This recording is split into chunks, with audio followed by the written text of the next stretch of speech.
अस्सलाम वालेकुम स्टूडेंट्स। आज हमारा केमिस्ट्री का लेक्चर नंबर 5 है, जिसमें हम स्टडी करेंगे effect of temperature on the solubility of solutes.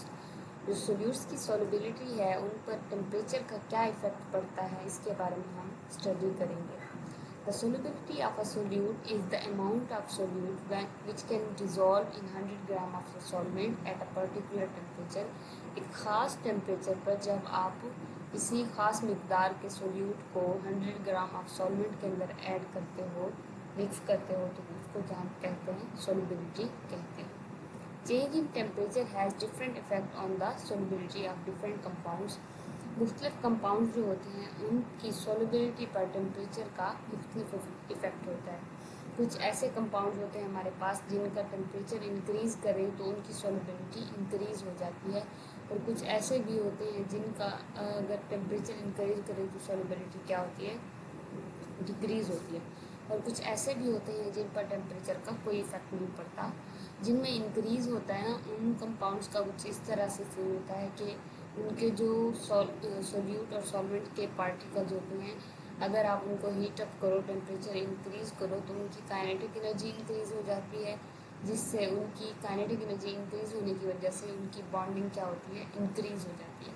और जिनमें डिक्रीज़ हो जाती है टेम्परेचर इंक्रीज़ करने से, जिनकी सॉल्युबिलिटी डिक्रीज़ हो जाती है, उनमें कुछ इस तरह होता है कि जब आप टेम्परेचर इंक्रीज़ करते हो तो उनकी काइनेटिक एनर्जी तो इंक्रीज़ होती है उनके पार्टिकल्स की, लेकिन उनकी काइनेटिक एनर्जी इंक्रीज़ होने की वजह से उनकी बॉन्डिंग जो होती है वो वीक पड़ जाती है। कुछ में स्ट्रॉन्ग होती है और कुछ में वीक हो जाती है, जिसकी वजह से उनका जो हल होने का प्रोसीजर है वो क्या हो जाता है, टेम्परेचर के इंक्रीज़ करने के साथ डिक्रीज़ हो जाता है, कम हो जाता है। तो चलिए मज़ीद एग्जांपल के साथ देखते हैं कि किस तरह से इंक्रीज़ होती है और किन किन कंपाउंड्स की सॉल्युबिलिटी इंक्रीज़ होती है और किन किन की डिक्रीज़ होती है। Usually the solubility increase with the increase in temperature.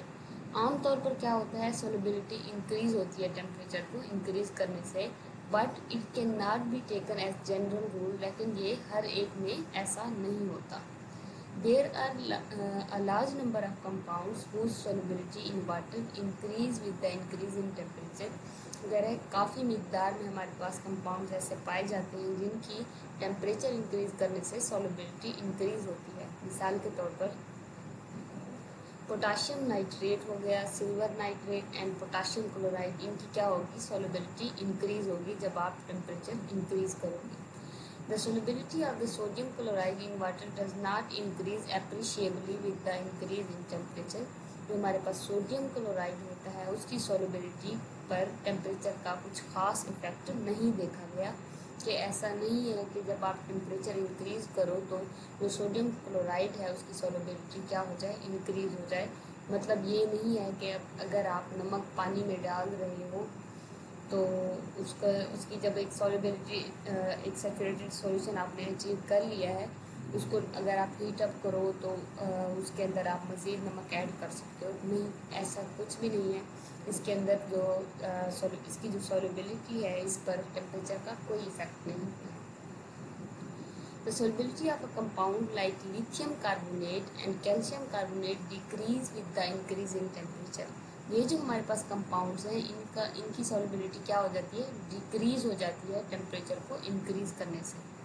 जो बात मैंने पहले आपको बताई कि इनमें क्या सीन होता है कि इनकी काइनेटिक एनर्जी तो इंक्रीज हो जाती है, लेकिन इनकी सोल्यूट और सॉल्वेंट के दरमियान जो बॉन्डिंग है वो क्या पड़ जाती है, वीक हो जाती है। और जो सॉल्युबिलिटी होती है, जो डिज़ोल्व होना होता है, बॉन्डिंग कम होने की वजह से वो क्या हो जाता है, डिक्रीज हो जाता है।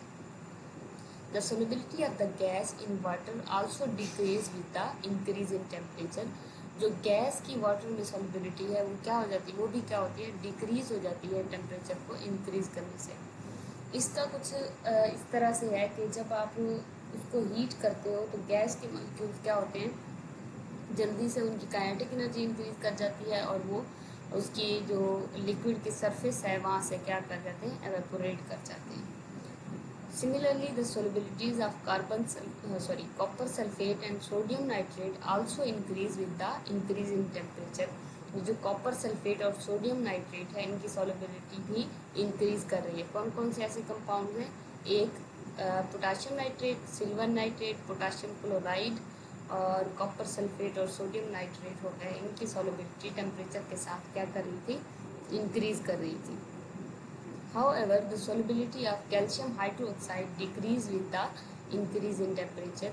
लेकिन जो कैल्शियम हाइड्रोक्साइड है उनकी सॉल्युबिलिटी टेम्परेचर इंक्रीज करने से क्या हो रही है, डिक्रीज हो रही है। इनको अच्छे से आपने याद करना है, ये एमसीक्यूज में भी पूछे जा सकते हैं। नेक्स्ट हमारे पास एक ग्राफ की शक्ल में एक कंपैरिजन दिया गया है कि सॉल्युबिलिटीज कर्व्स दी गई हैं, किसका इंक्रीज हो रहा है और किसका डिक्रीज हो रहा है। अगर आप देखो तो ये स्लोप क्या कर रही है, इंक्रीज कर रही है। जो नीचे से मतलब जब आप ये देखो, ये टेम्परेचर दिया गया है और ये हमारे पास क्या है, सोल्यूट की मिकदार है। यहाँ पे सोल्यूट आपने कितना हल हुआ था, 130 ग्राम हल हुआ था जब टेम्परेचर क्या था, 0 था।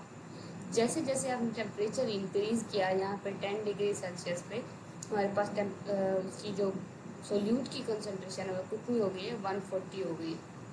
अगर आप 0 डिग्री सेल्सियस पर 130 ग्राम ऑफ सोल्यूट जो है के आई पोटाशियम आयोडाइड अगर हल कर सकते हो तो 140 पर 10 डिग्री सेल्सियस पर कितना हो गया है, 140 के करीब हो गया।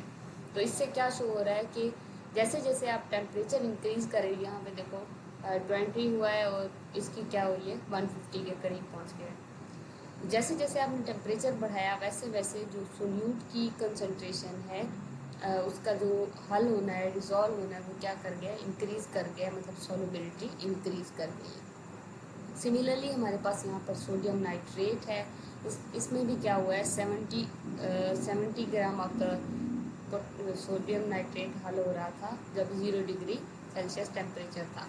जैसे जैसे आपने टेम्परेचर इंक्रीज किया उसकी सॉल्युबिलिटी इंक्रीज़ कर गई कि इवन के हमारे पास यहाँ पे 80 डिग्री सेल्सियस पर इसकी सॉल्युबिलिटी कितना हो गई है, 150 ग्राम हो गई है। 0 से 80 डिग्री पर कितना इंक्रीज़ आया, 70 से 150, मतलब 80 ग्राम का सॉल्युबिलिटी में इंक्रीज़ आया। नीचे हमारे पास एक और दिया गया है KNO3, इसमें भी क्या हो रहा है, सॉल्युबिलिटी में इंक्रीज़ आ रहा है टेम्परेचर के साथ साथ। और बाकी हमारे पास है एमोनियम क्लोराइड, यहाँ इसमें भी क्या हुआ है, इंक्रीज़ हो रही है इसकी सॉल्युबिलिटी टेम्परेचर के साथ साथ। नेक्स्ट हमारे पास है पोटाशियम क्लोराइड और इसके अलावा है KClO3, पोटाशियम क्लोराइड। और बाकी हमारे पास कुछ ऐसी एग्जांपल्स भी दी गई है जिनका क्या हो रहा है, सॉल्युबिलिटी डिक्रीज़ हो रही है। देखो अब अगर एमोनियम को हम कंपेयर करें, एमोनिया को, तो यहाँ पे क्या हो रहा था, 0 डिग्री सेल्सियस पर 90 जो है ना 90 ग्राम ऑफ सोल्यूट हल हो रहे थे 100 ग्राम ऑफ वाटर के अंदर। अब जैसे आपने टेम्परेचर इंक्रीज़ किया, यहाँ तक कि अगर आप 100 टेम्परेचर की बात करो 100 डिग्री सेल्सियस पर, तो इसकी सॉल्युबिलिटी डिक्रीज़ होकर कहाँ पे आ गई है, 10 पे आ गई है, 10 से भी कम है, 8 के करीब आ गई है। यहाँ पे क्या हुआ है, इसकी सॉल्युबिलिटी टेम्परेचर को इंक्रीज़ करने के साथ डिक्रीज़ कर गई है।